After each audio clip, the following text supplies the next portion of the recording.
I always believe predictions are a marketing tool. Okay. And that is going on for generations and generations.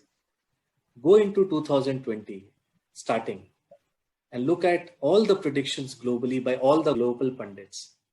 Did anybody say COVID will be the biggest thing? Did anybody say 16 lakh people will die, 7 crore people will get infected?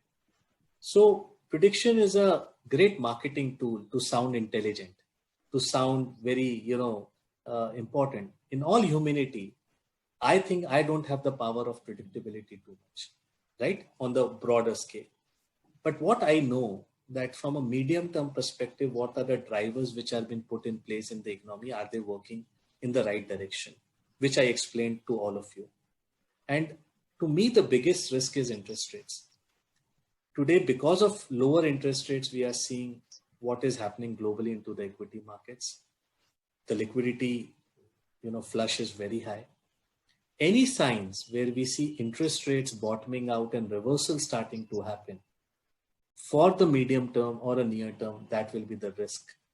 And with more and more countries looking inward into their supply chains and everybody in its own way saying, I want to be Atmanirbhar, not only in India, but globally, I think will bring in inflation at some point of time because China exported deflation across the globe, right? And if everybody wants to say that I want to look inward, I don't want to depend on China, even if it costs maybe slightly higher, or maybe the anti-dumping duty and all are there, I think that's something we should keep in mind that will come with a cost, that will means higher inflation, that will mean higher interest rates at some point of time.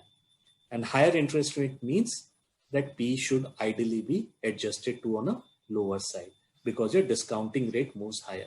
So that is one risk we should keep in mind. The second risk, I think, is that world is surrounded by very strong leaders and everybody is very strong in its own way. I'm a little worried on the geopolitical side, with China driving its own agenda, Russia driving its own agenda, Korea driving its own agenda, India having its own path of way of doing things. US still some time back had a very strong leader. So the geopolitical landscape is undergoing a massive change, and that can bring opportunity as well as worry for a lot of us.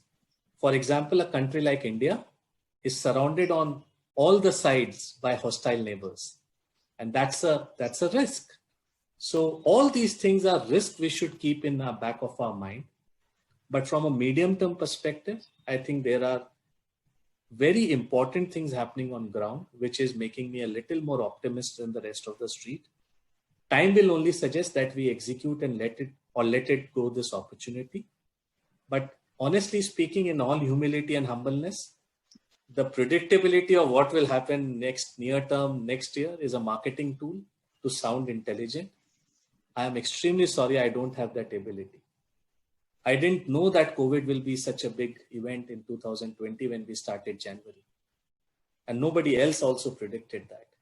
So in all humility, I think we should take things as it comes, prepared for the worst in our portfolio management from a risk perspective.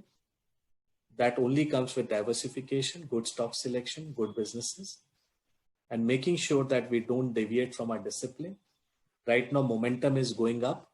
We should not get into the bandwagon of riding momentum, riding lower quality stocks. That is in my hand. What will happen to the market is not in my hand. Only thing is in my hand is my process. Only thing is in hand by that I control my IQ. I control my EQ, which is emotion quotient. Till that I can do that, I know good times, bad times will come and go. Over a period, I will be able to generate wealth for investors. And that's something which I am focused on. I spend very little time in predicting what will happen 3 months, 6 months later. In all humbleness, I would, kind of excuse myself with that question.